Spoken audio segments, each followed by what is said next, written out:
All right, we're going to start a new chapter today, chapter 22, World War I and the 1920s. And so let's go ahead and look at Roman numeral 1, Texans and the War. You want to come help me? All right.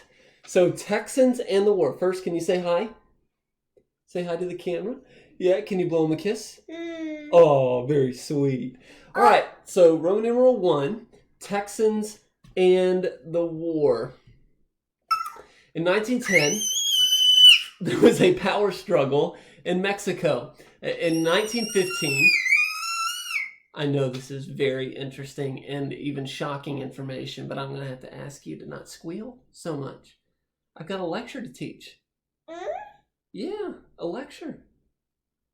Can you sit there and listen to the lecture? Okay. All right. So by 1915, Venustiano Carranza had been established as the leader of Mexico. But the United States, their recognition of him as the leader, angered the Mexican revolutionary by the name of Pancho Villa. Are you done? Okay, love you. Oh, I love you too, yes. Bye. Thank you for closing the door behind you. Bye, Sam. Okay, so the United States, they recognized Carranza and his government. And so this angered a Mexican revolutionary by the name of Pancho Villa. And Villa led about 500 men across the border and attacked Columbus, New Mexico. So this was a direct act of war by going across the border into U.S. territory and attacking American citizens. So Villa led several more raids in Texas border towns. President Woodrow Wilson responded by sending General John Pershing after Villa.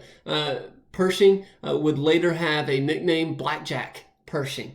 And so Pershing led 6,000 men into Mexico in search of Pancho Villa. It was a large manhunt there. And so Pershing and his men, they searched for Villa for about 10 months, but they were never able to capture him. And the reason being is because among Mexican citizens, Pancho Villa kind of had this Robin Hood persona. If you've ever seen Robin Hood, you know that Robin Hood stole from the rich, gave to the poor, and was beloved by the English citizens there, even though he was technically an outlaw. And so Pancho Villa had this persona about him. And so while they never caught Villa, the U.S. military was able to keep him from attacking more U.S. towns. And then that brings us to America's entry into World War I. In 1914, World War I started in Europe, but the United States did not enter the war right away. There were two things that really pushed America toward the war. In 1917, there was a British ocean liner carrying American citizens from New York to England. And there were German U-boats, known as submarines, that were patrolling the Atlantic waters. And if you remember from fourth grade U.S. history, there were the Allied powers, such as England, France, and let's see, America would eventually become an Allied power. But you had England and France and Italy. Later on, that would be the Allied powers. And then you had the Central powers, which were Germany, the Ottoman Empire, Austria-Hungary. So those, the Central and the Allied powers. So the United States hadn't joined right away. But whenever the British ocean liner sailed into the Atlantic, there was a German submarine that sank the Lusitania, killing all of the Americans on board. This pushed America toward the war because we were angry with German submarines. But we decided we were still going to remain neutral. It wasn't until the uncovering of the Zimmermann Note that the United States finally decided to enter the war. The Zimmermann Note was named after Arthur Zimmermann, who was the German foreign minister. So he was in charge of all foreign relations. It would be like our Secretary of State. And so he sent a telegram to the ambassador, the German ambassador, who was located in Mexico.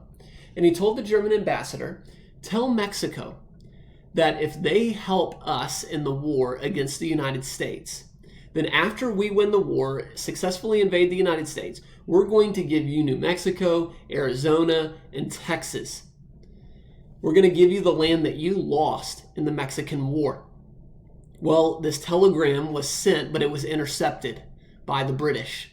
And so the British, they actually gave it to the United States and said, look what Germany and Mexico are planning to do behind your back.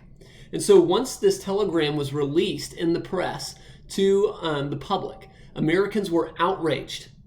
And so they decided to declare war on Germany at that point, thus finally thrusting us into World War I. But that was in 1917.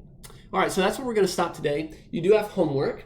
You need to read pages 561 through 564 and complete and submit reading assessment number 7 on Google Classroom. I hope that y'all have a great rest of the day. Take care, stay healthy and safe.